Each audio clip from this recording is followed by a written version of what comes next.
Well, much of the world's attention over the last week has been on the conflict between Israel and Iran. Joining us now from Sweden is head of the Middle East and North Africa programme at the Swedish Institute of International Affairs, Rouzbeh Parsi. Thanks very much for being with us on the programme. Let's start off with the overnight news then. Israel very much still saying it is planning an operation on Rafah. Well, yes. I mean, this has been in the cards as far as the Israeli government is concerned for quite some time. And it's been against the wishes and advice of the Biden administration. And one could perhaps surmise that now, with Israel showing restraint on the Iran front, they expect more American acceptance of an operation in Rafah.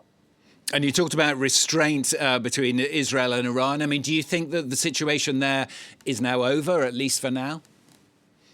Well, it's less heated. This is a low-intensity war that has been going on for well over a decade. So in that sense, there is no such thing as a peaceful resolution for now.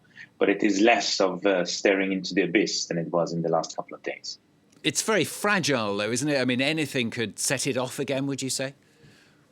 Absolutely, because as far as the Israelis are concerned, Hezbollah is still a strategic threat, so is Iran. So they're not going to let up their operations in terms of keeping them at bay.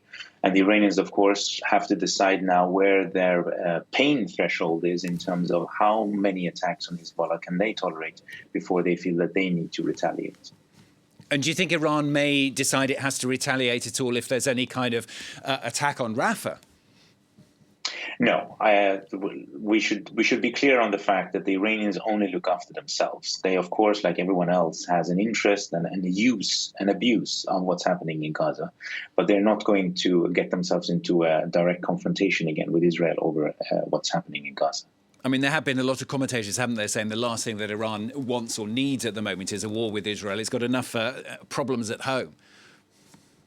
Well, there is that, but there's, of course, the fact that a direct war with Israel would inevitably bring in the Americans, and they are the only ones who can really existentially threaten the Islamic Republic. So that is what they would need to avoid. The other big event we've seen over the weekend is new aid for Israel approved. Obviously, there was that big aid package announced for Ukraine, but also for Israel, 26 billion for the region, 9.1 billion of that allocated to humanitarian aid. Does that make any difference at all, do you think? You mean for the humanitarian situation in Gaza? Yeah. Well, not at the moment, for the simple reason that it's one thing to allocate money. It's another thing to buy the food. But more importantly, how are you going to get it into Gaza? And there, of course, what their Israelis hold most of the cards, if not all of them, and they're not willing to let up in terms of allowing greater flows of aid coming in.